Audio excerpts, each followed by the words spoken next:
Hey, yo, what's good, kinfolk? Peace, love, and light to you all. Check this out. I have a presentation that I want to share with you all. I've been working on this presentation for probably about 2 months now. The reason why I'm doing this presentation is because, when I dropped my album, there was a lot of people who had questions, a lot of people who were concerned about some of the things that I was saying in the music or whatever, right? So I took it upon myself to just sit back and just read all the comments and just look at all the feedback. And I said that, you know what, I'm going to put together a presentation, basically a series of videos where I'm breaking down everything that I was talking about, right? Because a lot of people feel like I've gone into this new age movement. I've gone into Gnosticism and, you know what I'm saying, Freemasonry and all of these different things, which are not true. So I felt like by me putting this video together, I can help you all put some things into perspective. You know what I'm saying? I just want us to get to a point where we be like, you know what? That makes sense. All right. I can see the logic in that, But yeah, also too, I'm going to read some comments off my phone because these comments actually motivated me to do the video, right? And shouts out to all the people who gave their feedback. I really appreciate it. I don't got no hate, none of that towards you. You know what I'm saying? I appreciate all the love, regardless if you support me or not. If you think I went off into the deep end and all of that, that's cool. Even though I didn't, it's just you're not on that level to where you can understand the lingo, right? But it's cool because I'm gonna help you out. On the message part 25, somebody said, Thomas, you have fell off your wagon.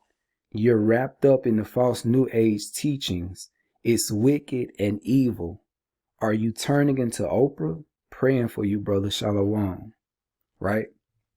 And I found that funny because in that particular freestyle, I think the only thing I said in it was towards the end, right? No. I said Yasha showed you how to become gods on earth. But you too lazy to put in the work or something like that. Then I went on to say the Most High, the kingdom, the Christ, the chrism, or something like that. I was like, it's all within you. It's all within your temple. There's no reason for you to look outside your temple for anything because everything is within you. So I guess by me saying all of that, they felt like, oh, he went into some new age stuff. But everything I was saying is in the scripts. I don't know. But anyways, somebody else went on to say he's going off the deep end into Gnosticism. A while ago, he said Satan is a heavenly being, but a thought or mindset. He doesn't take any of the scriptures literally nowadays. The Freemasonic satanic deception has reached him as well.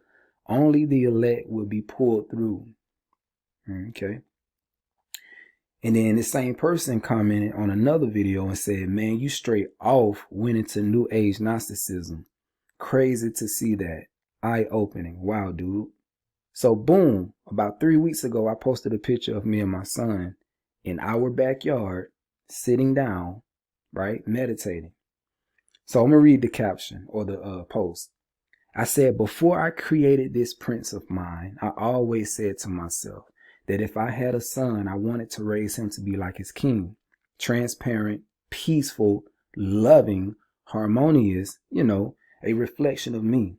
I often sit back and observe him, and it amazes me how much he imitates me and how intelligent he is for his age. He's going to be a very wise young man, and I know without a shadow of a doubt, he will continue my legacy in this earth after I pass on.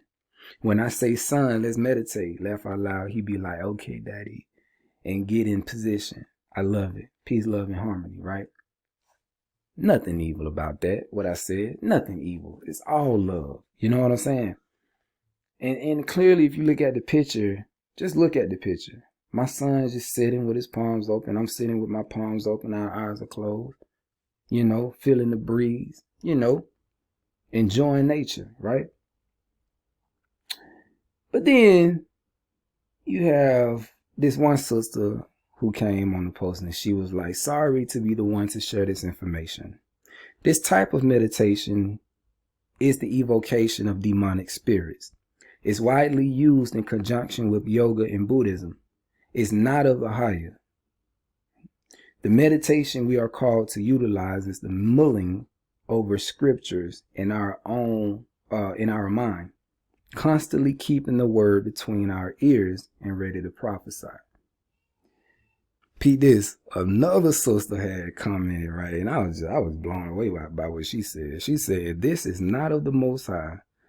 No prophets or apostles in the scriptures says they sit God in that position.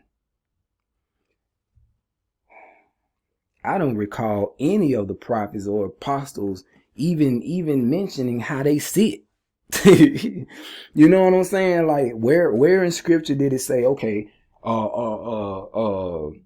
Isaiah sat when he went out into the field to meditate, this is how he sat down. This is how he sat. It's just so crazy. You feel me? Like, I think I replied to the sister. I said, "Now, I want you to say what you wrote out loud. Tell me how it sounds. Tell me how it sounds." I'm for real. It's just like, if I stand up like this with my arms open, right? With my arms or my palms open, and I close my eyes, take deep breaths, that's cool. But if I sit down and do it, oh, the way that you're sitting, that's not of the Most High. If I stand outside in my backyard, right? And all the trees and the birds that's flying, and I just stand out there and if I do that, oh, that's not of the Most High. You breathing too hard, Y'all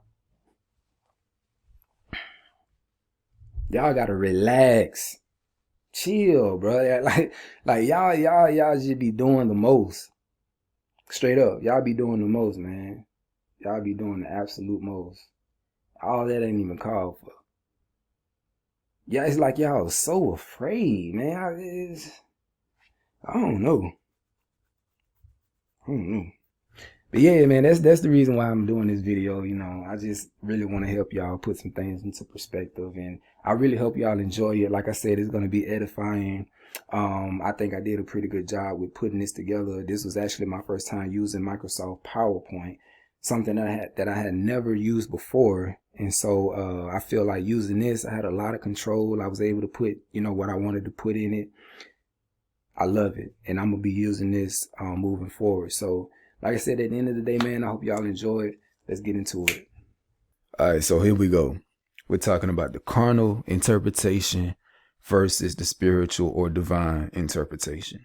Now, beside carnal, in parentheses, I have left brain. Below that, I have exoteric, in parentheses, outer. Besides spiritual, I have, in parentheses, right brain.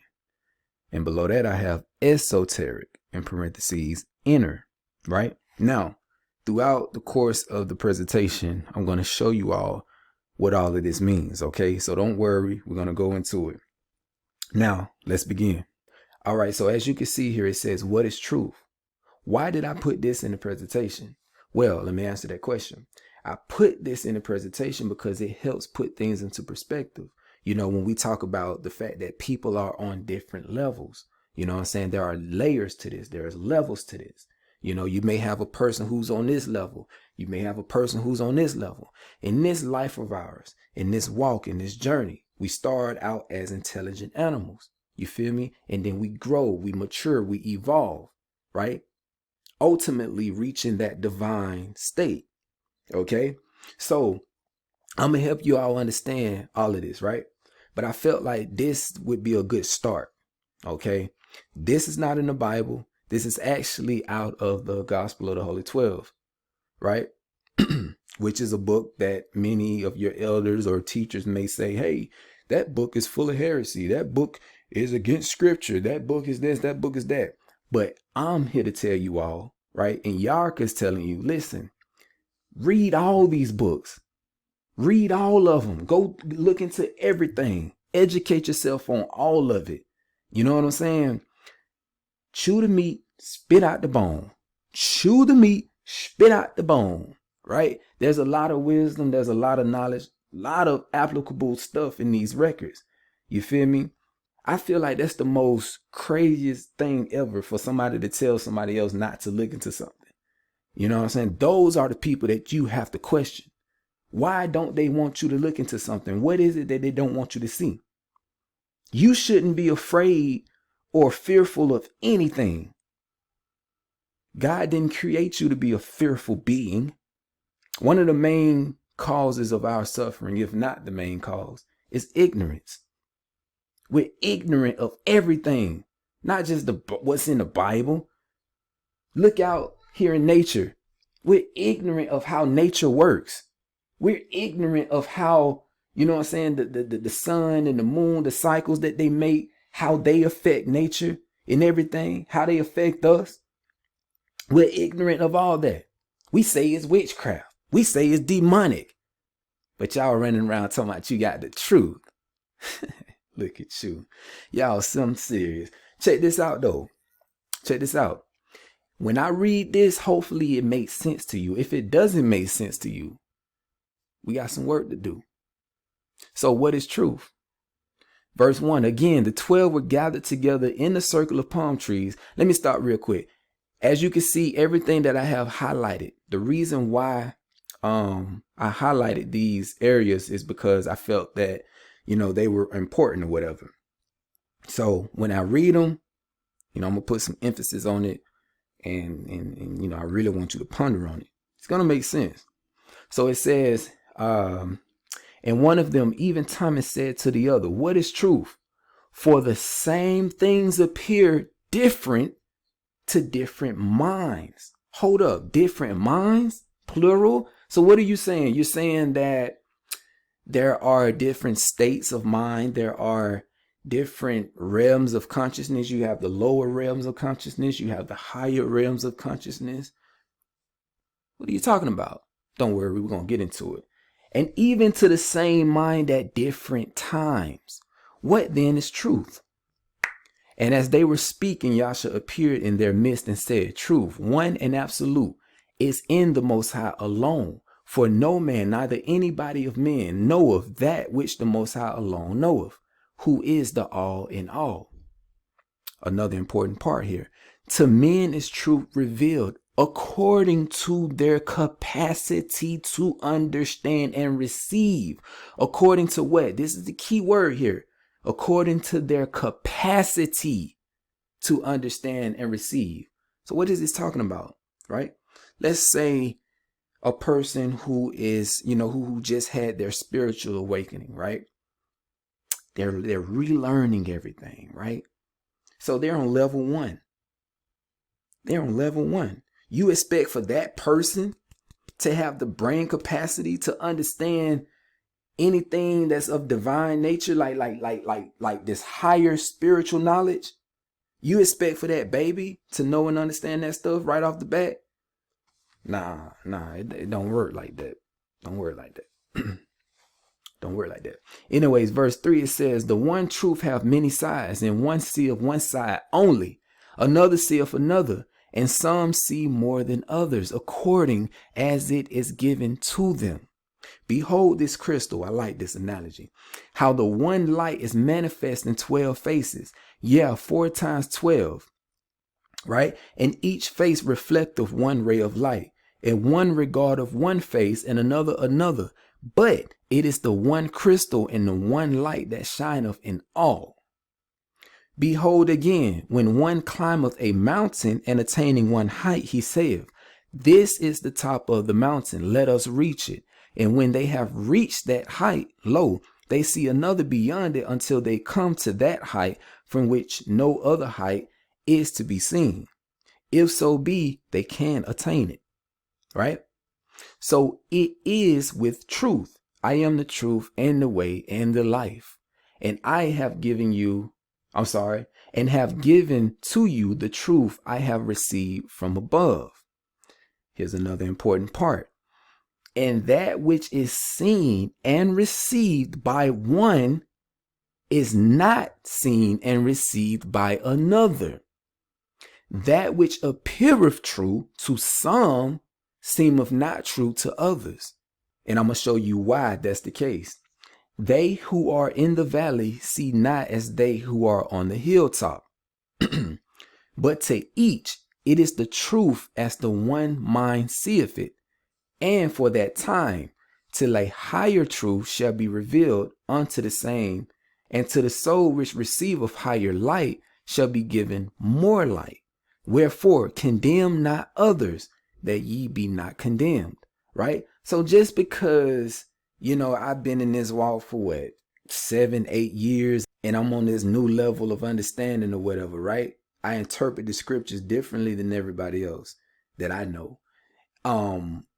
It's not for me to look down on the next person who may still be on the milk of things and to say, you stupid, you ignorant, you just don't know. Boom, boom, boom, boom, boom. Right? That ain't my place to do that. You feel me? I can't condemn that person. I gotta look at that person and allow for them to grow. Allow for them to go through, life and experience things, what I'm saying? So they can get to this level. They gonna get here. If anything, what I should do or what I could do to help that person get to where I'm at is assist them. Notice I didn't say teach. I said assist them. You know what I'm saying? Point them in a direction. Give them the tools that they need in order for them to grow. I said all this in my song Guidance. You feel me? It's my job to be a light. It's my job to be an example. You feel me? It's my job to plant seeds. I ain't here to please nobody. I ain't here to do anything else. I'm not here to teach you. You know what I'm saying? We all in this together. So let me continue reading. It says, verse 8. Here's the very important part right here, right? Let me read this. As you keep the holy law of love, which I have given unto you, so shall the truth be revealed more and more unto you, right? And the spirit of truth, which cometh from above, shall guide you. Anytime you see where it says coming from above, it's speaking of the higher realms of consciousness. But anywho, it says, if you keep the law, then the truth shall be revealed more and more and more unto you. And the spirit of truth, which cometh from above, shall guide you, albeit through many wanderings, into all truth, even as the fiery cloud guided the children of Israel through the wilderness. Right. So this is very important to know. If you keep the law of love, right? Many of y'all don't know what the law of love is, right? Clearly, if you look at this community, the Hebrew Israelite community, and also in these other religions, right? Look at the world. Look at the condition the world is in. You tell me if anybody's keeping the law of love, right? But it says, if you keep the law of love, the truth shall be revealed more and more unto you. If you look out in the Hebrew Israelite community, there is no love for real. Yeah, you got IUIC and they deal with everybody who's a part of that camp. They got plenty of love for them. You know what I'm saying? You look at GOCC. Yeah, they got plenty of love for the people that's a part of their camp. And don't get me wrong now. Don't get me wrong. There are some people out there that truly have genuine love for people. But I'm just talking about on a grand scale, right? As a whole, nah, bruh. Love is that one thing that we're missing. You can't get GOCC and IUIC to come together for nothing in the world. Pride, ego, puffed up. You know what I'm saying? I love to see that day. And no, I don't want to see you come together just to say, oh yeah, we was able to come. Nah, like for real, legit, come together. Put your differences to the side. You feel me? Stop acting like everything that I know is all there is to know. Everything what I know is all there is to know. No, we got the true way.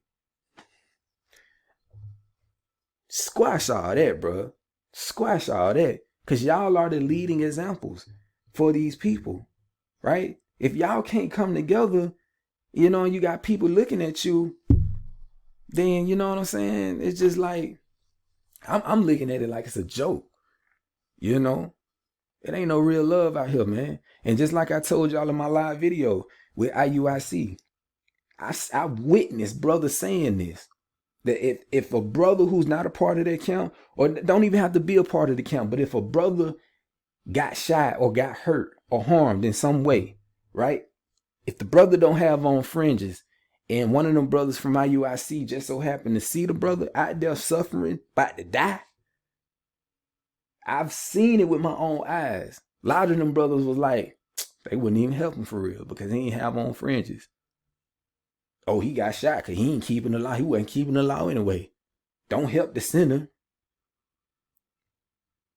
That's like that's a defect in your brain, bro. You know what I'm saying? That ain't love. That ain't how it's supposed to be. You know? And maybe it's just me. Maybe I don't know. Maybe I just think differently. I see things differently. You know?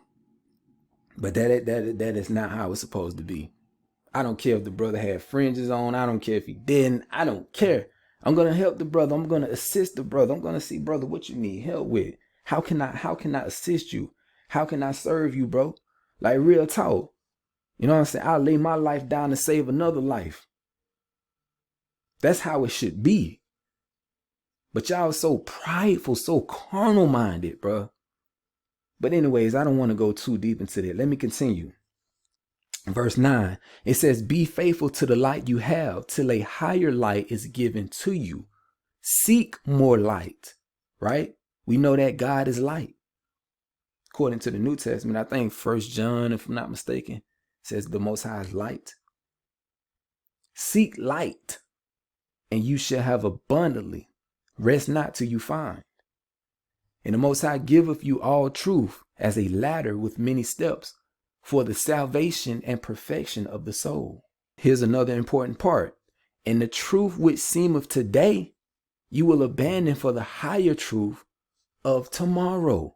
So press you on unto perfection. An example of this, okay, Christian church. You have a Christian understanding, right? Boom. Somebody come with the Hebrew Israelite or the Hebraic understanding, right? So you level up to that, right? So everything you knew before that, you just, not necessarily you throwing it away, but it's just like now you taking on this new understanding. That's a higher truth, okay? And it's just like somebody who has a higher understanding, right? Come to a Hebrew Israelite and be like, boom, they get them to level up. Now they on that plane, you feel me? All right, let me scoop this up a little bit. All right, verse 11, whoso keepeth the holy law, which I have given, the same shall save their souls. It says, however, differently they may see the truths which I have given. Many shall say unto me, Lord, Lord, we have been zealous for your truth. But I shall say unto them, nay, but that others may see as you see, and more other truth beside. Faith without charity is dead. Love is the fulfilling of the law. Like I said, love is something that we are missing as a people. I mean, in this whole world, it's just missing love, real love. All right. How shall faith in what they receive profit them that hold it in unrighteousness? Okay. They who have love have all things, and without love, there is nothing worth. Here's another important part. Let each hold what they see to be the truth in love, knowing that where love is not, truth is a dead letter and profiteth nothing. Right? So all of y'all who are out here trying to spread what you believe to be the truth, and you don't have love in you, you don't have love for the next person, you just throwing scriptures at them. Bro, what everything that you're talking about, it don't mean nothing. It don't profit nothing. You know what I'm saying? Like straight up. Verse 14, there abide goodness and truth and beauty, but the greatest of these is goodness. If any have hatred to their fellows and harden their hearts to the creatures of the Most High's hands, how can they see truth unto salvation? Right? Seeing their eyes are blinded and their hearts are hardened to the Most High's creation. As I have received, I spelled that wrong, the truth so have I given it to you. So this is another important part. And this is actually the last thing we're going to read before we move on to the next slide. So it says, let each receive it according to their light and ability to understand. And what? Persecute not those who receive it after a different interpretation. So just like a baby who's just coming into all of this, right? Reading the Bible, they're going to interpret it.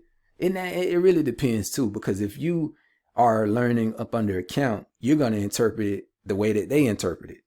You understand what I'm saying?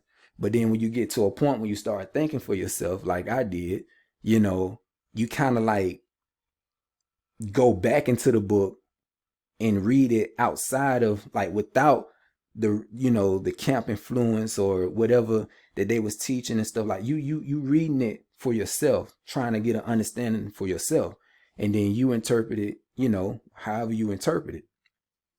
Now, of course, they gonna try to hit you with, oh, you know, the scriptures of no private interpretation, and they gonna try to hit you with that. But like I say, man, whatever level you on, you feel me, you're gonna see scriptures different, and that's just what it is. You feel me? Especially if you have a carnal mind. And that's the case. That's the way I put this presentation together, because you have a lot of people who are carnal minded. A lot of these camps are still carnal minded. A lot of these people in these churches and religions, period, are carnal minded. You feel me? And they are interpreting the scriptures with a carnal mind. They interpreting the scriptures with their left brain. And we see what is coming from that. You don't see no peace. You don't see no harmony. You don't see nothing but confusion, division, you know what I'm saying? Arguments, all of that. So that should tell you something. That should tell you that they're not interpreting it the right way. They still got some work to do. But anywho, we're going to get into it though. So we go to the next slide. Let me slide it down real quick. All right, boom. If we go to the next slide, you see here that I put Mark chapter 4, verse 11. Why did I put this scripture? Why did I choose this? Why did I choose Mark 4:11? I chose this scripture because I built this whole presentation off this scripture, on this scripture, however you want to put it, right? Because Yasha is showing that there's a difference. You got two types of people. Let me read it. Mark 4:11. And he said unto them, who? His disciples. Unto you it is given to know the mystery of the kingdom of God. But unto them that are without, all these things are done in parables. So to you, to them, to you, to them, we got two groups here. To the carnal minded, and I'm going to prove that it's speaking of the carnal mind later. The carnal minded, right? I'm going to speak to them in a certain way. But the spiritual minded, those of you who have eyes to see and ears to hear, to you, it is given to know the mysteries of the kingdom of heaven. Right? Now, this is where we really finna get into it. So, first word I want to look up in this verse is mystery. Just take a moment, look at it. Mystery. Strong's, Numbers 3466. What do you see here? You got religious truth via divine revelation. You have hidden spiritual significance. And he said unto them, unto you it is given to know the hidden spiritual significance of the kingdom of God. Okay. Mystical truth. Now, when you say this word mystical, those who are carnal minded are going to be like, oh, he on some new age stuff. Oh, that's that Gnosticism. Nah. Secret. And you know what's so funny? This word mystery is synonymous with the word occult. You see here, mystery means secret or hidden. Peep game, huh? Let me show you something. If you look at the etymology on the word occult, secret, not divulged, hidden, concealed, secret, cover, over, concealed, to hide, meaning not apprehended by the mind. What mind? Beyond the range of understanding, to keep secret. Now wait, hold on now. Let's go back. Let's go back to mystery, right? And finish this out. So it says secret rite or doctrine known and practiced by certain initiated persons. So I want you to write this word down, right? Write down initiated, because I'm going to go ahead and put the cart before the horse. Those who are initiated, basically those who are spiritually minded, right? They are initiated. They are the initiates. But those who are carnal minded are the uninitiated. Okay? So his disciples were initiated. Okay? A hidden or secret thing, a fact, matter, etc., right? Now, what I want to get from this is mystical. Yahshua was a mystic. Paul was a mystic. All throughout the scriptures, Old Testament, New Testament, mystics. What does mystic mean, though? Spiritually allegorical, right? Pertaining to mysteries of faith, full of mystery. What else we have here? Mystic, of secret rites, secret, mystic, connected with the mysteries, connected with the secrets. One who has been initiated, right? I'm going to prove all of this to you without a problem. It's not going to be difficult to show you this, that all of them were mystics. Paul was a mystic. Why do you think his writings were so hard to understand? He was a mystic. That's why I said what I said in Message Part 27. The Bible was written by mystics for mystics. That is the reason why people don't get it, or something I said. That's what I was talking about. Those who understand the allegories, right? I would consider myself a mystic. But if you say this, oh, that's that new age. That's that new age. Oh, man. So let's go back to mystery, right? So like I said, mystery means hidden or secret, hidden meaning, hidden thing, something that's being hid. But then if you look at the word occult, right? I don't care what they added onto the word, but the real true meaning of the word, the original meaning of the word means secret, hidden. That's it. So it says meaning not apprehended by the mind. What mind, right? So boom, let's look at these words. Let's see what apprehend mean, right? Apprehend means understand or perceive, realize or discern, grasp or recognize, right? And I'm going to show you that this mind that is referring to is the carnal mind. It's impossible for the carnal mind to understand the symbolism when it's right there in their face, right there in their face. They still can't see it. You could tell them something all day long. They still won't hear it. It won't resonate with them. We're going to get into it though. But look at the synonyms: mystery, hidden, mystic, secret, right? So that word occult can be interchangeable with the word mystery. But you know what? We're not even going to use the word occult. I'm going to make y'all feel comfortable, right? Just because y'all be getting tripped up over these words, you feel me? I'm going to just play it safe. I ain't going to say occult. We can stick with mystery. Just because I know you'll feel better with mystery, right? So mind, what mind? The carnal mind, the analytical mind, linear thinking. That's that narrow way of thinking. You only see straight, right? Intellectual, lower left brain. So that is why I put beside carnal mind or carnal, I put in parentheses left brain, right? Because it's out of the left brain you have these carnal thoughts or whatever. That's the intellectual. I'm looking at this side through the camera. It's really my right side, but it's this side. So the left brain, right? That's the intellectual side. And this is the side that people use when they try to interpret the scriptures in all the ancient writings. All right. That's why we see war in the earth. That's why we see, a person controlling or a group controlling people or persons, right? Manipulating people and persons for money, for all type of stuff. All of that comes out of the left brain. So let's go back, because we're going to come back to all of this. But let me finish it out. All right, so we got mystery. We know what it means. Hidden spiritual significance. Keep that in mind, right? Now, let's go to the word without. If you look into the Strong's, right, G1854, you get exo. Exo. Remember this. EXO. Remember that, right? Outside. Without. So, boom. Exoteric. Uninitiated.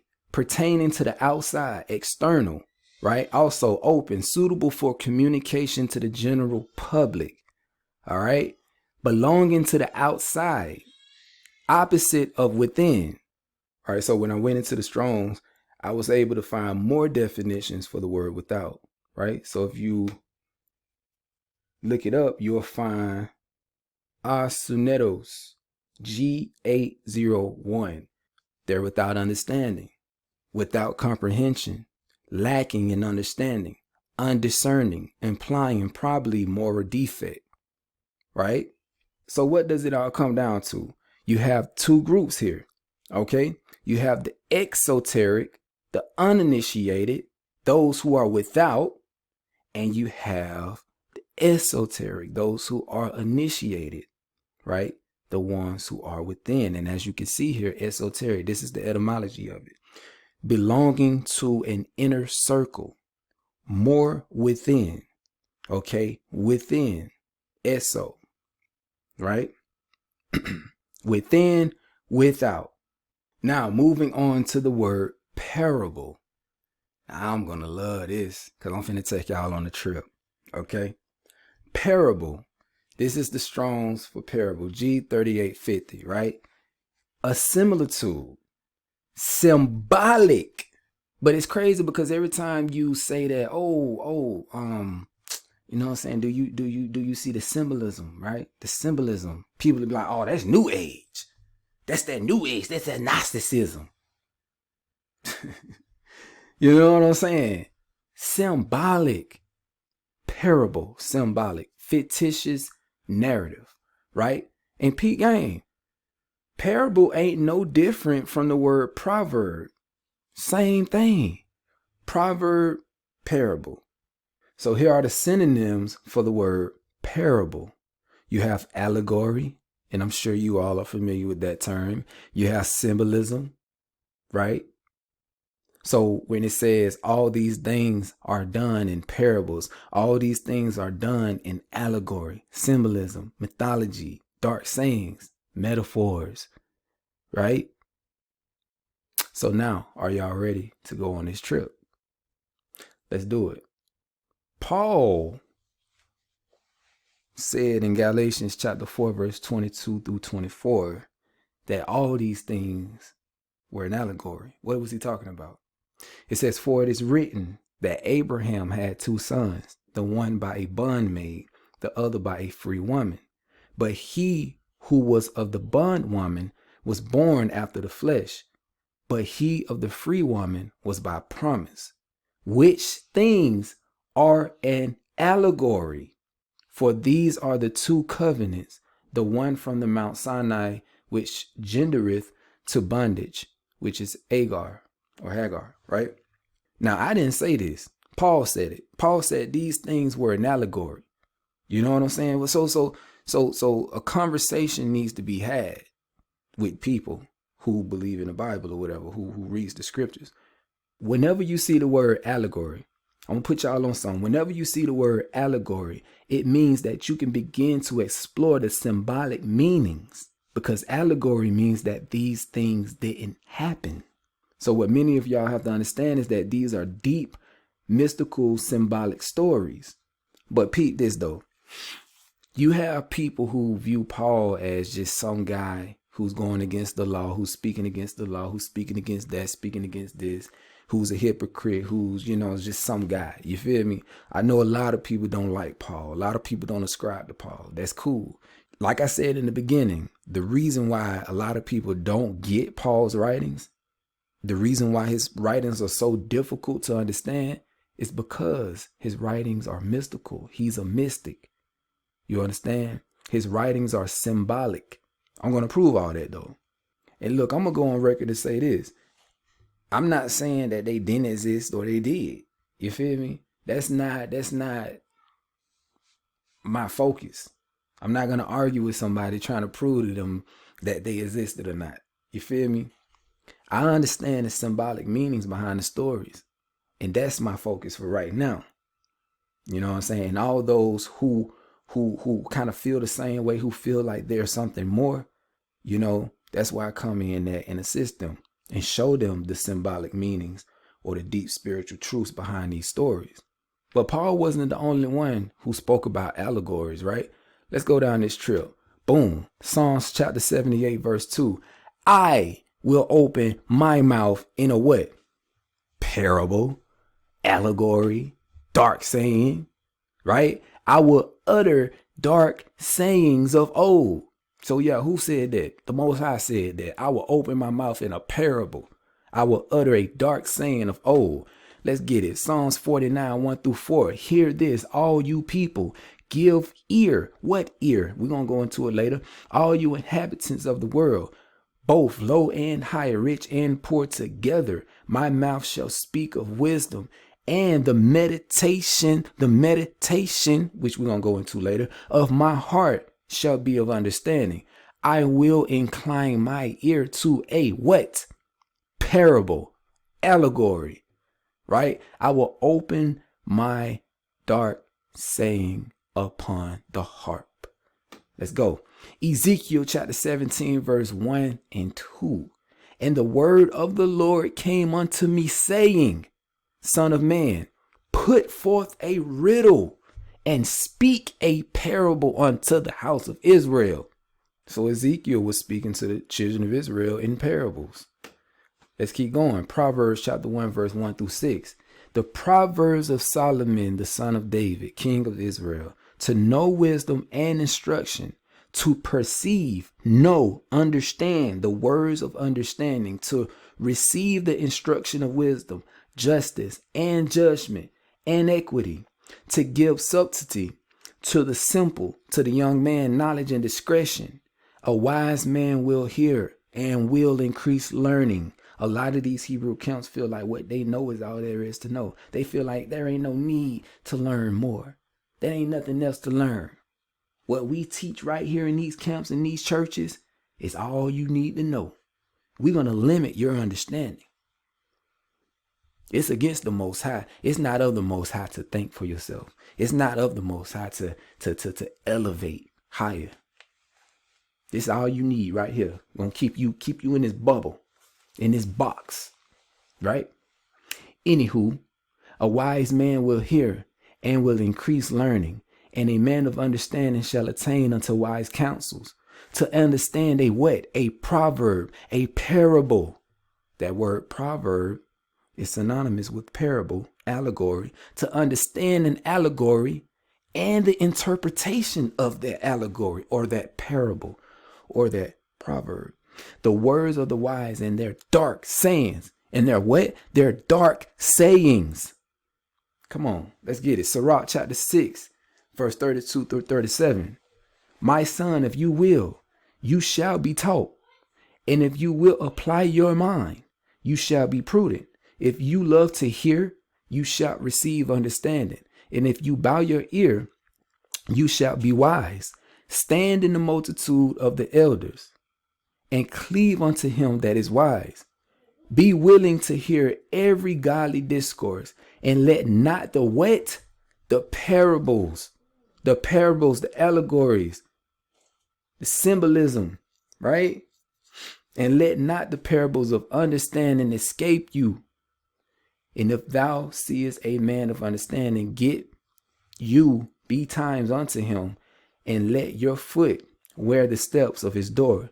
Let your mind be upon the ordinances of the Most High, and meditate continually in his commandments. He shall establish your heart and give you wisdom at your own desire. All right, let's keep going. Sirach chapter 13, verse 26.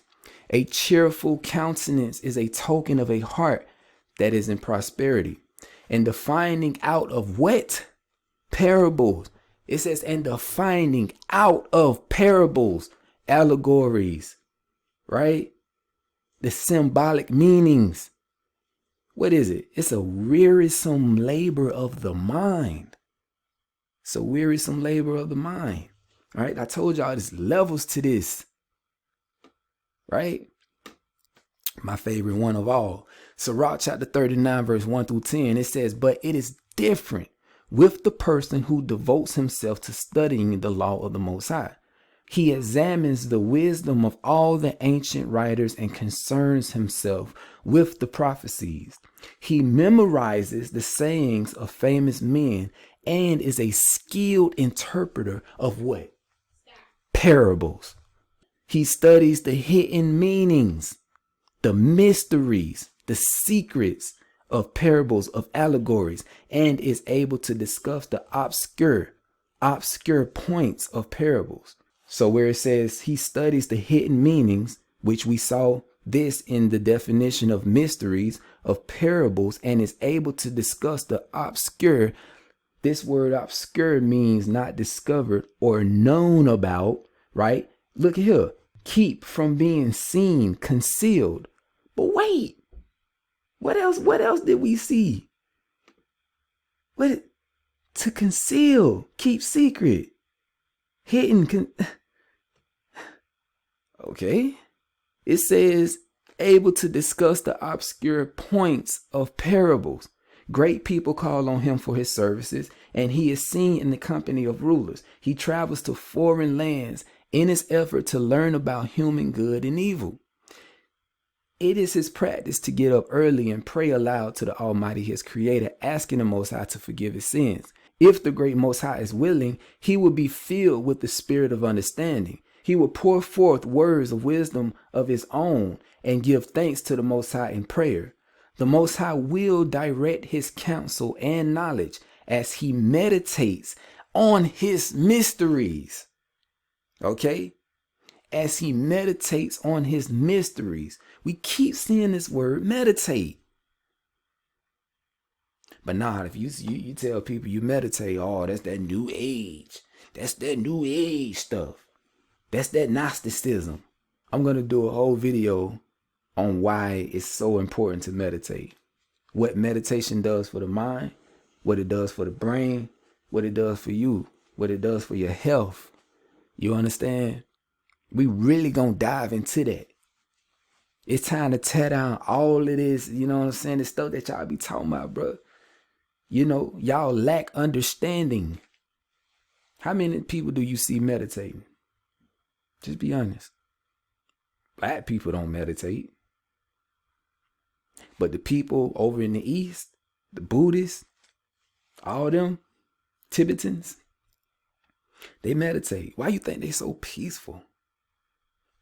But those of us over here in the West who got the truth, yo, we always arguing. We always going back and forth. We prideful. Oh, the Most High with us. Y'all have no idea, boy. Straight up. But it says the Most High would direct his counsel and knowledge as he meditates on his mysteries or secrets. Okay. Verse 8, he will show the wisdom of what he has learned and will glory in the law of the Lord's covenant. Many will praise his understanding. It will never be blotted out.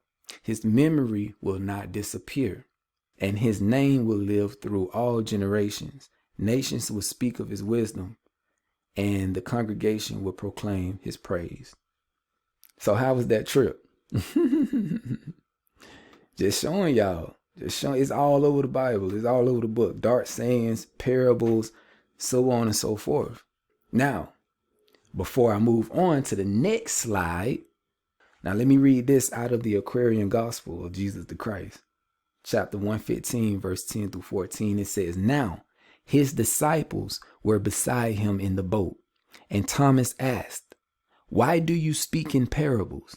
And Yasha said, 'My words, like every master words, are dual in their sense.'"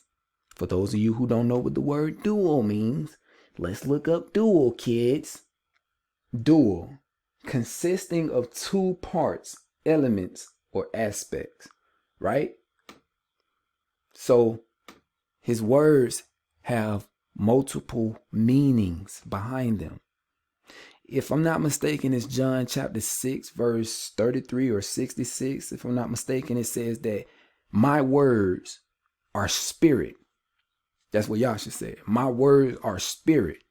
So it says my words, like every master's words, are dual in their sense or nature. To you who know the language of the soul, my words have meanings far too deep for other men to comprehend. The other sense of what I say is all the multitude can understand. These words are food for them. But the inner thoughts, the inner thoughts are food for you. Let everyone reach forth and take the food that he is ready to receive. Now, you remember what we read in What is Truth that I got out of the Gospel of the Holy 12 that I read in the beginning, right? This could be a precept to that. Let everyone reach forth and take the food that he is ready to receive. Remember, according to his or her capacity to understand and receive or perceive. All right, so now that we looked into mystery without parable, let's reread this. "And he said unto them, unto you, the initiated," right? Those who are spiritual, the knowers, "it is given to know the mysteries or the secrets or the hidden meanings," right? The spiritual significance of the kingdom of God. Now I'm going to stop right there. The kingdom of God, right? I see so many Israelites. I see so many Christians. I see all of these people talking about, oh, we got to do the work for the kingdom. We waiting on the kingdom. You waiting on the kingdom? According to Luke chapter 17, Yasha said out his own mouth, the kingdom comes not by observation. You ain't going to be looking around waiting for a kingdom. Why? You shouldn't look here or look there. The kingdom is within you. He said that out his own mouth. But y'all let's sit up there and say, oh. Now, if I say something like that, y'all just like, oh, hey, he into that Gnosticism. That's that new age. Really? But the person you believe in and follow said it out his own mouth. The kingdom is within. It's like y'all read that and the word within just goes right over your head. Just like in Corinthians, where it says that God is within you, dwells within you. Your body is the temple. And you should glorify, praise, honor the power within you. But hold up. That's that new age stuff. That's that Gnosticism. But is it new age and Gnosticism when Christ said, I and my Father are one? The Father is in me. I can't do nothing of myself. It's the Father in me. It's the God in me that's doing all of these works. Through me. Working through me. Let me show y'all something real quick. So you have the three major religions, right? You have Christianity. You probably can't see my screen. Let me move this out the way. Yeah, you probably can't see. it. But anyhow, you got Christianity, you got Islam, right? You have Judaism. I might spell this wrong, but I think it's Judaism. That's probably how you spell it. So Christianity, Islam, Judaism. These are like the three major religions in this world. What do all three have in common? What do they teach their people? Right? That God is separate from you. But all three major religions have that in common. They teach the people that God is separate from them. God is up here, you're down here, and you're waiting for his son to come back, right? But peep game, all the Eastern religions, like the Buddhists, the Hindus, you know what I'm saying, the Taoists, right? All of them teach that God is within you and you are one with God. So now we got these three major religions who teach that God is separate from you. And then we got the Eastern religions that teach that you and God are one, right? Y'all look at them other religions like Buddhist, Hinduism, and y'all say, oh, they evil, they demonic. They gotta be on to something. And peep game, in every religion, there's some truth. Every religion, there's some truth. But it's just funny how the Eastern religions, their philosophy, their teachings match up with Yasha's philosophy and teachings. You got all these people hollering about they follow Yasha and this and that, but they're not teaching what he taught. They're not telling people to look within, go within. People are not going within themselves looking for the kingdom. People are not going within themselves looking for God. Y'all too busy looking on the outside. Y'all too busy looking up when you should be looking within. So the next time you fix your mouth to say, oh, that's New Age, that's Gnosticism, think about all the stuff that Yasha was saying. Oh, he New Age too, huh? I guess he was. What's the lady's name that started the New Age movement? I think her name was Shirley MacLaine or something like that. Listen, y'all, it wouldn't be no need for the New Age movement. And what you think is New Age ain't New Age at all. But like I said, there wouldn't be no need for Shirley MacLaine in her reintroducing these teachings of old if the churches were doing their job, if the churches were teaching what Yasha taught. So Matthew 4:11, he said unto them, unto you it is given to know the mystery of the kingdom of God, the kingdom within, right? But unto them that are without, those on the outside who lack understanding, the carnal minded, right? All these things are done in parables. So I got here Matthew chapter 13, verse 13 through 17. Therefore speak I to them in parables, because they seeing see not. It doesn't matter what you put in front of a person who has a carnal mind face. They still not gonna get it. And hearing they hear not. No matter how much you tell a person or give a person these deep spiritual truths, they're not gonna hear it. Because they have a mental block, right? They still got that veil over their eyes. Neither do they understand. And in them is fulfilled the prophecy of Isaiah, which saith, by hearing you shall hear and shall not understand. And seeing you shall see and shall not perceive. Okay? Understand what's being said. Now remember, Yasha's words are spirit. Anytime he opened his mouth and taught, he spoke of the spiritual body, the spiritual man. He spoke of the inner man.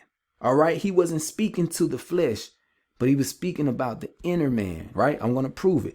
Peep game. It says, for this people's heart is waxed gross, and their ears are dull of hearing, and their eyes they have closed, lest at any time they should see with their eyes and hear with their ears, and should understand with their heart, and should be converted. Right? That's important to know. It said, lest at any time they should see with their eyes. Okay, we finna look these words up, and hear with their ears, and should understand with their heart, right? And should be converted, and I should heal them. Okay? But blessed are your eyes, for they see, and your ears, for they hear. Now, let's get it, y'all. First word we're going to look into is heart. Heart, right?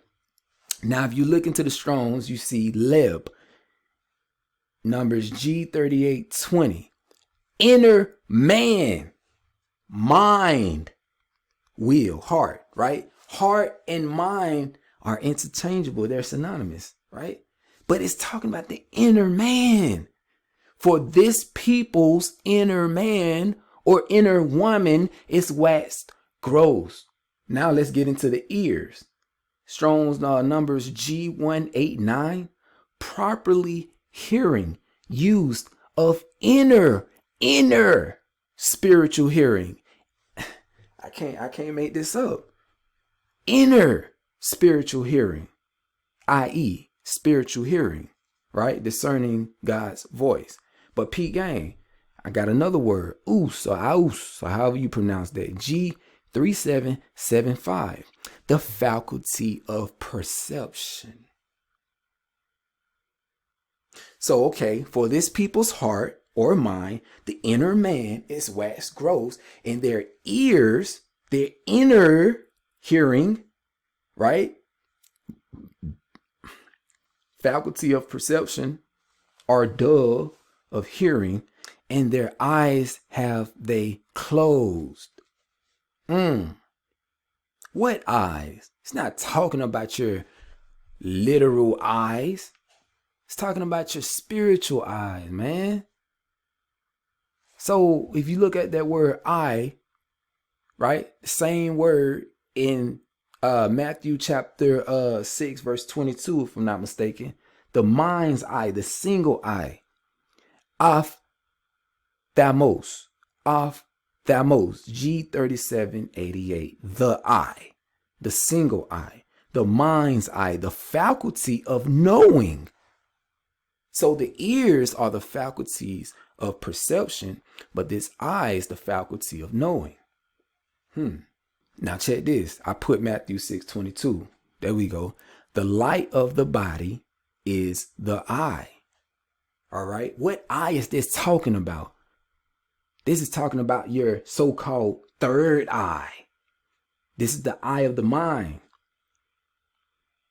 Don't you know you have an optic within the thalamus? Optic means eye, right?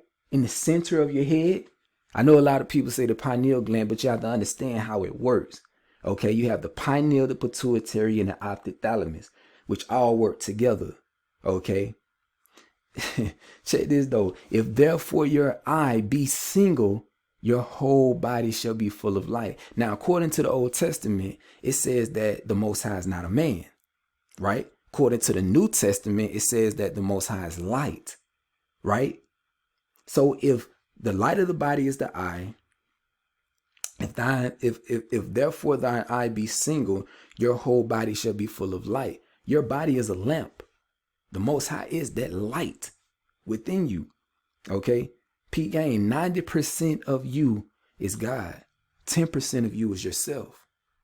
So in the Old Testament, when it says tithe, the 10% that grows out of the earth, we had it wrong the whole time. See, that's what happens when you use the carnal mind. You telling people, oh yeah, God wants you to tithe 10% of your income. That's carnal minded, man. Carnal minded. So it says tithe that which grows out of the earth. Now understand something. Earth would be considered your lower mind. Okay? Your lower mind, your carnal mind. So when we talk about these lower realms of consciousness, earth being the lowest, anything that grows out of earth, right? We finna get into all of that though. I'm gonna prove what I'm saying. But the Most High wants you to tithe all of that. Let me stop throwing up these signs, because I ain't throwing up signs, but let me stop with the hand just because y'all are looking at my video. Oh, he with the Illuminati. Chill out. But yeah, I don't mean to go on a tangent, but let me finish this out before I move on. So Matthew 6:22 is talking about the mind's eye, right? The single eye. Now I know a lot of people say that it's the pineal gland. Okay. That's what's been known all throughout the ages. If you look at the Roman Catholic Church, I mean, no matter what civilization or what time period you look at, but all of them had an acorn or a pine cone. A pine cone. The pine cone symbolizes the pineal gland, right? And if you see statues, especially in the Vatican, they have a big pine cone. One of the largest statues. That's symbolizing the pineal gland, man. Straight up. That's what I'm telling y'all. Like, y'all have to study symbolism. Y'all have to study this stuff to know what it's talking about. The Most High created the pineal gland. The Most High created this so-called third eye. How is it evil? Tell me. How is it evil? It gotta be something to this. You know what I'm saying? The fact that they put fluoride in the water. They know that fluoride calcifies the pineal gland. Coffee calcifies the pineal gland. TV, the light that comes from the TV, the light that comes from the cell phone, the light that comes from these computers. Guess what? It calcifies the pineal gland. I bet a lot of you all didn't even know that. You know what I'm saying? So y'all have to really sit back and wonder why, and question, like, why, what is it that they're trying to do? Why are they trying to calcify the pineal gland? Why are they trying to destroy it? Because they know that that's the connection. That is what connects us. That is how we, it's just like Jacob, man. When Jacob was wrestling with the angel, really, Jacob was having a wrestling match with himself, with his lower self. And when he overcame his lower self, he was able to see God. You know what I'm saying? I understand the people who don't believe in the Bible, they'll sit up there and try to, debate with you and say, well, the Bible's a contradiction. You know what I'm saying? It's saying that no man has ever seen God, but yet here Jacob is saying that he's seen God. Come on now. This is where you have to use your spiritual eye and, the faculty of perception and knowing and all of that, right? This is how you have to look beyond what is written and understand the deep symbolic meaning behind it. So Jacob called that place pineal. It's referring to the pineal gland because it's through the pineal gland, which is your spiritual eye. You know what I'm saying? Everything in your body has its spiritual significance, if that makes sense. You know what I'm saying? Your pineal gland, your ophthalmos, all of that. Look, that's the connection. That's what you're seeing when you have dreams at night. You have nightmares. You go to sleep. This physical body go to sleep, and you start dreaming or whatever. What you think you're seeing with. So let me read this little bit right here. See if I can bring this down because I can't see on my way back here.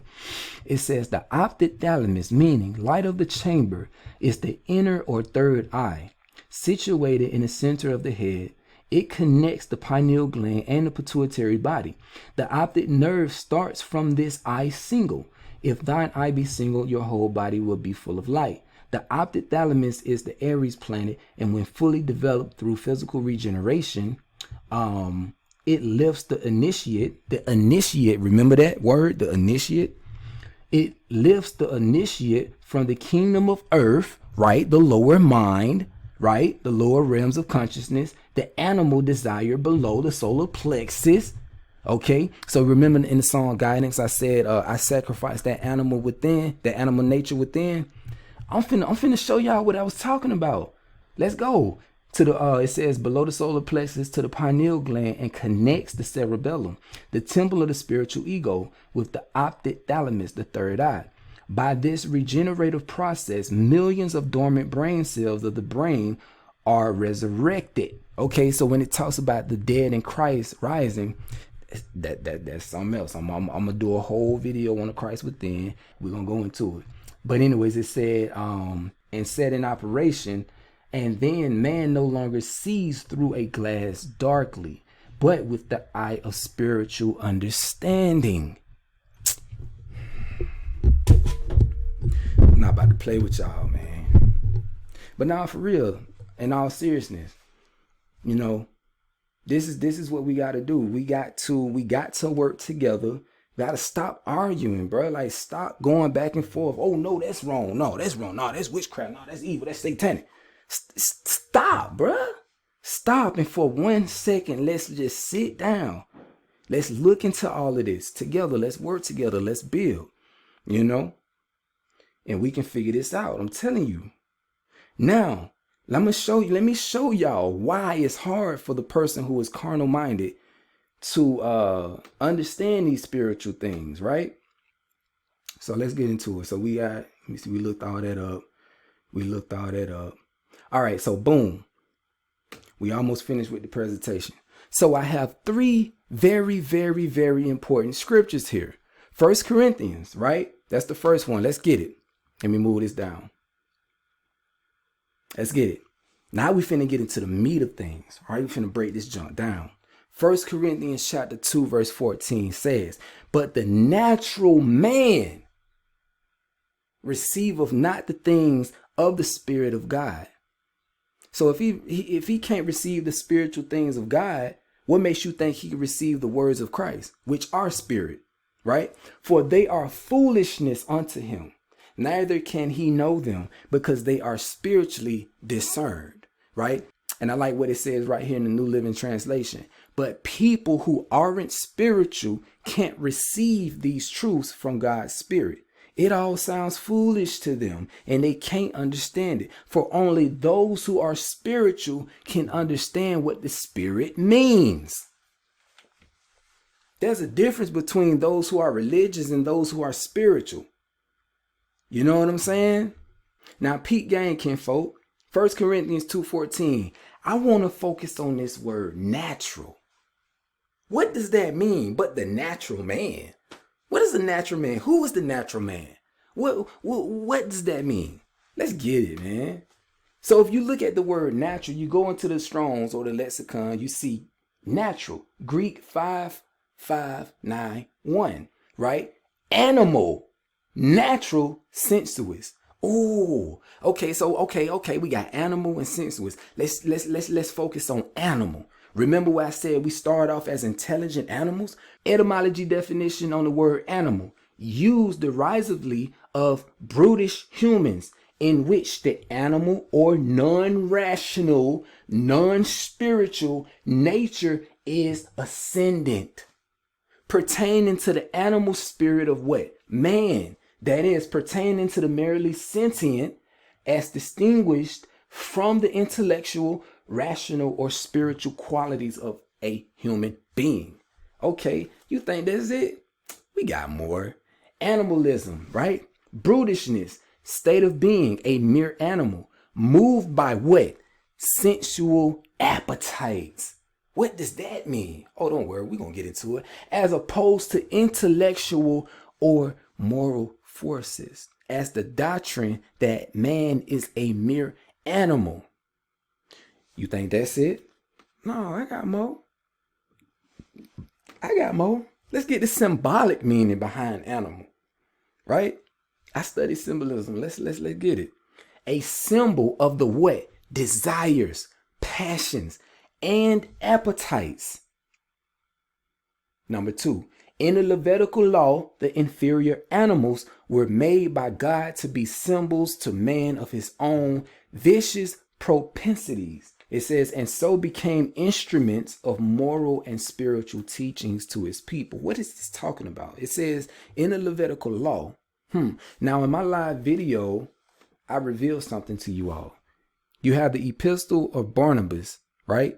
Now, if you look in chapter 10, let's go to it. It says, but in that Moses said, thou shalt not eat the swine, nor the eagle, nor the hawk, nor the crow, nor any fish that has not scales in itself.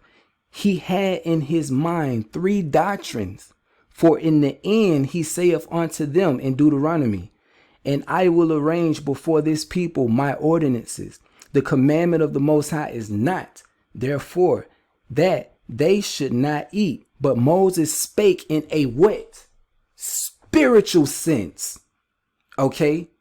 Now, let's continue. He spake of the swine with this meaning or understanding. Thou shalt not cleave, he meaneth, unto men of this sort or nature. Okay, remember what it says now. Man is an animal. Now man takes on these characteristics of these animals, the nature of these animals. Moses was telling them, stay away or don't cleave onto these people who have this nature of this animal. Okay, so it says, thou shalt not cleave, he mean, unto men of this sort, who are like unto swine. For when they become wanton, they forget their Lord, but when they are in want, they think upon the Lord. Even as the swine, when it eateth, knoweth not its Lord, but when it is hungry, it crieth, and when it hath received, it is again silent. Nor shalt thou eat of the eagle, nor of the hawk, nor of the kite, nor of the crow. Thou shalt not, he meaneth, to cleave, nor be like unto the men of this sort or nature, who know not how to provide sustenance, right, for themselves by labor and sweat, but in their iniquity seize the property of others, and as though they walked in innocence, watch and observe whom they shall plunder through their covetousness, even as these birds also provide not sustenance for themselves by means of toil, but sitting idle, seek out how they may eat the flesh of others, being destructive by reason of their wickedness. Right? So, you know, on and on and on and on. This is what he's talking about. You can read all of this on your own time, but let me go down here. All right, here we go. Verse 9. Therefore Moses spake in the spirit these three doctrines in the spirit, right? Same thing Yahshua was speaking in, right? And everybody else who spoke in dark sayings, parables, so on and so forth. It says he spake in the spirit these three doctrines, teachings, right? But they, carnal minded, according to the lust of their flesh, received them as being about meat, food, flesh. You know what I'm saying? Oh man, let's go down to verse 12 real quick. It says, but how was it possible for them to perceive or understand these things? But we who are spiritual, having rightly understood the commandments, speak them even as the Lord hath willed. On this account hath he circumcised our ears and hearts, right, that we should understand these things. That was a nice little precept. But it goes with everything that I just said. The symbolic meaning of animal, a symbol of the desires, passions, and appetites. Okay, so let's focus on the next word in 1 Corinthians 2:14. Sensuous. So if you look at the etymology definition, you find sensuous, carnal, unspiritual, of or pertaining to the senses. Now I got to do a whole nother video on that alone, the senses, because you got your five senses, right? Now you got your five senses, but then they're connected with the five planes of consciousness. All right. Earth, water, fire, air, ether. Your senses, if you go off your senses alone, you know what I'm saying? You'll have a false perception of things. You know, everything around you, you will perceive things in the wrong way. You know what I'm saying? You will interpret things in the wrong way if you're driven by your senses. You know what I'm saying? That's why during meditation, I tell people, sacrifice the senses. I'm working on a series right now called Everything is Evil According to You. And in this series, I'm going to go into all of the things that people who are carnal minded say is evil. So the etymology definition is sensuous, carnal, unspiritual, of or pertaining to the senses, meaning connected with gratification of the senses, right? Now, let's go to the next scripture, James chapter 3, verse 13 through 18. It says, are any of you wise or sensible? Then show it by living right and by being humble and wise in everything you do. It says, verse 14, but if your heart is full of bitter jealousy and selfishness, which we see a lot of this in the Hebrew Israelite community and in the Christian community and all them other religions, right? We see a lot of this jealousy, bitterness, self-hate, selfishness. Don't brag or lie to cover up the truth, because this wisdom does not descend from above. Remember where I said anytime you see from above, it's speaking of the higher realms of consciousness. All right. It says, but it's earthly, from the thoughts of the self, the thoughts that come from the lower mind. Satan, this wisdom, all the jealousy, the selfishness, right?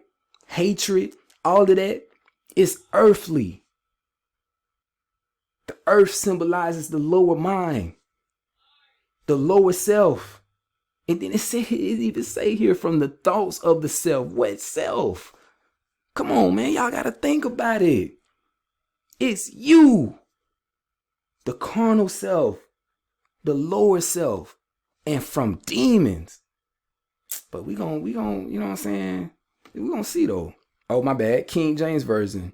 It says, this wisdom descendeth not from above, but is earthly, sensual, devilish, right?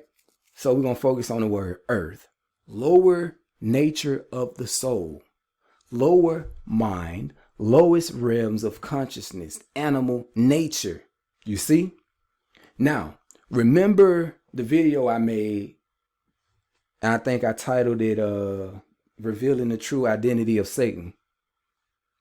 Right? And in that video, I was telling everybody, Satan represents or symbolizes your carnal mind, your lower mind. Okay? Because it's the carnal mind that births hatred. Everything that we see in this earth, all the nasty things, you know what I'm saying? The way people treat people, all of that comes from out of the carnal mind, right? The lower realms of consciousness, the animal you. That's Satan. But check this out, right? Because a lot of people were saying, just like the comment I read, right? He was talking about, oh yeah, a while back, he was saying Satan is the mind or the thoughts. Peep this. Let's go to the scriptures, man. Sirach chapter 21, verse 27. When the ungodly, the unspiritual, the carnal-minded curse of Satan, guess what they do? They curse their own soul. It's you. And y'all want to try to hold on to this imaginary being or whatever, right? And like I said in that video, when have you ever seen a literal physical being, Satan, that who done lived all these thousands of years? When have you ever seen one, or it? Him, her, whatever it is. Come on, man. Let's think, man. Let's use logic here, man. Come on. Think outside the box now. Remember, we're talking about allegories. We're talking about the symbolic meaning of things. When the ungodly curse of Satan, he curseth his own soul. That's not outside of you. That's inside of you. Your soul is inside the body. Man, come on. Let's go. The Aquarian Gospel, even though you don't consider this scripture, peep what it say. Chapter 8, verse 21. The only devil from which men must be redeemed is self. What self? The lower self. If man would find his devil, he must look within. God dang. Hold on now. Let's look at the symbolic meaning of devil, right? Lower desires, passions, appetites. These are the evil spirits. Okay? These are the evil spirits that it's talking about. I don't even want to go too deep into it, but lower desires, passions, appetites, and instincts. That's the animal. Animals have instincts, which, so far as they oppose the upward evolution of the soul, constitutes the evil impulses of human nature. Peep this. I got this out of this book. I'm not going to get the name of the book because I don't think people are ready for that book just yet. It's too heavy. But it says, among most peoples, the demon is symbolized as part animal, part human. He dwells in the animal nature of man and those who are controlled by their what? Appetites. Their what? Likes and dislikes. Their what? Their hates and fears need no further damnation. They have built their own hell and are experiencing its torments. So, when we had a conversation about heaven and hell would also symbolize your lower mind, right? Your evil and wicked thoughts, your destructive thoughts, all of that. When a person is operating like that, thinking like that, just carnal minded like that, that person has built a hell within themselves. So yes, it's true what they say. Hell is a state of mind. When we talk about Satan, I tell people all the time, listen, man, Satan don't have no power over you. But you know who gives power to Satan? You know who gives power to the carnal mind, to the lower self? You do. Y'all don't even be realizing what you be doing to yourself, man. Who you be giving power to. You give power to your thoughts, your destructive thoughts. It ain't no... Listen, man. You don't have to agree with me when I say this. You don't. But there ain't no physical, literal Satan going around tempting people, chasing people through cactus bushes and stuff like that. That ain't what's happening. All right. Like I told y'all, these things have been personified. Now, if you want to continue to believe that there's a literal Satan, that there's this literal being going around tempting people and messing with folks and stuff like that, go ahead. You got every right to believe what you want to believe. Like I told you, I can't force none of this on you. I'm being fair about it too. Straight up. Now the next verse I want to get is Romans chapter 8, verse 5, right? And the reason why I got this picture right here is because I like what the other versions say too. So the King James says, for they that are after the flesh do mind the things of the flesh, but they that are after the spirit of the things, but they that are after the spirit, the things of the spirit. So what is this saying? I'm going to give you an example, right? Of those who are after the flesh. Where your fringes at? Where your fringes at? You ain't got your fringes on, man. I went on your Instagram page, looked at your pictures, bro. You ain't got no fringes. What's up, bro? What's going on? Hey, sis, where your head wrap? Sis ain't got no head wrap on. Oh, shucks. Well, I don't know. You know what I'm saying? They just focus on the flesh. They just focus on the outer, the appearance.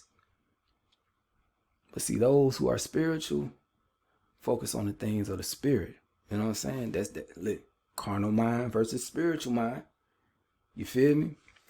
The initiated versus the uninitiated. But Pete, the Christian Standard Bible says, for those who live according to the flesh have their mind set on the things of the flesh. But those who live according to the spirit have their mind set on the things of the spirit. Contemporary English version says people who are ruled by their what? Desires. What did we just read? Desires, appetites, all of that, right? All of the stuff that comes or grows out of the earth, the lower mind, right? That's that 10% I was talking about. That 10%. This all the stuff that you have to sacrifice or give up or tithe in order for you to level up. It says, but the people who are ruled by their desires think only of themselves. Everyone who is ruled by the Holy Spirit thinks about spiritual things. Good News Translation. Those who live as their human nature tells them to have their minds controlled by what human nature wants. The animal nature. Right?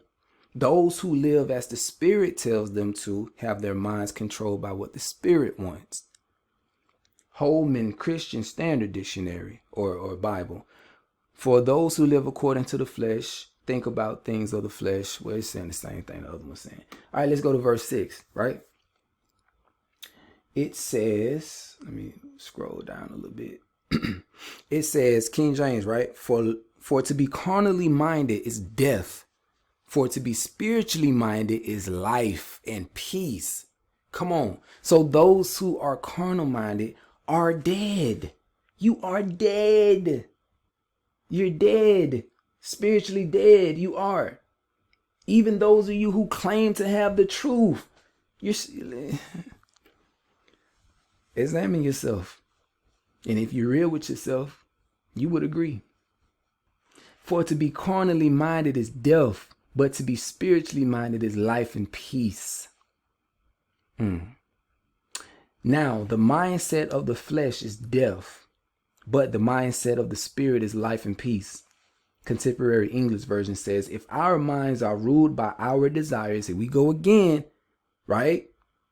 If our minds are ruled by the desires, the passions, the likes, the fears, anxiety, so on and so forth, right? We will die. But if our minds are ruled by the spirit, we will have life and peace. All right? To be controlled by human nature results in death. To be controlled by the spirit results in life and peace. For the mindset of the flesh is death, but the mindset of the spirit is life and peace. So Romans chapter 8, verse 7, it says, and so people become enemies of God when they are controlled by their human nature, when they're controlled by their desires, when they're controlled by fear, when they're controlled by their likes and dislikes, their passions, when they're controlled by their animal nature, when they're controlled by their instincts, their impulses, right? When they're controlled by their lower mind, which is enmity to God, the higher mind. All right, y'all. So here we are at the end of this presentation. I hope that you all have a better understanding of what I was trying to bring forth. I hope that I was able to help you all put some things into perspective,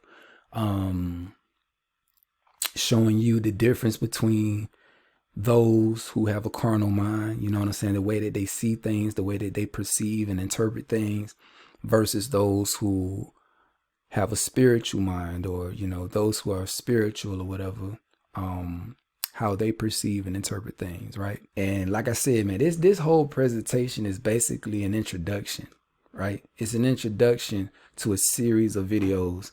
I'm gonna take it upon myself and really help you all understand a lot of this stuff. Okay, so when you listen to my album, and I may have thrown you off with saying things like Christ is not a man, I'm gonna go into that, right? I feel like it's my responsibility to expound on these things, right? Because I said it. You know what I'm saying? I don't want to just leave you out there hanging. I don't want to leave you out there just clueless. Like, what the hell y'all could be talking about, bro? Like, he lost me. Like, y'all could just fell off. You know what I'm saying? I at least want to give you a chance, an opportunity to understand where I'm coming from and why, you know, I said the things that I said, right? I want to kind of bring you up to speed and help you level up. But at the end of the day, it's all about the individual. You know what I'm saying? If you really want to grow, you really want to learn and stuff like that, then you're going to take it upon yourself to do your due diligence. You're going to do your research. You're going to, you know, seek out, you know, knowledge or, you know, understanding and stuff like that. Like I said, man, you know, y'all know me. Y'all know how I get down. Like I said, with the internet, you can't please everybody. I know people are going to watch this and people are going to disagree with it. People are going to say that I'm off into some deception and stuff still, even after me showing what I showed.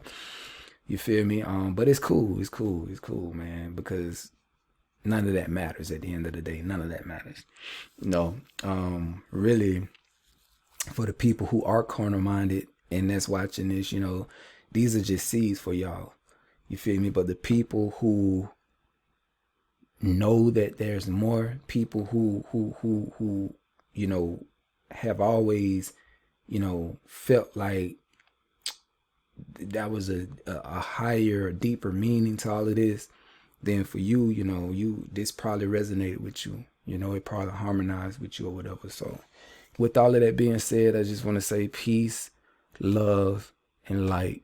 Peace, love, and light to you all. And y'all be good. Stay safe.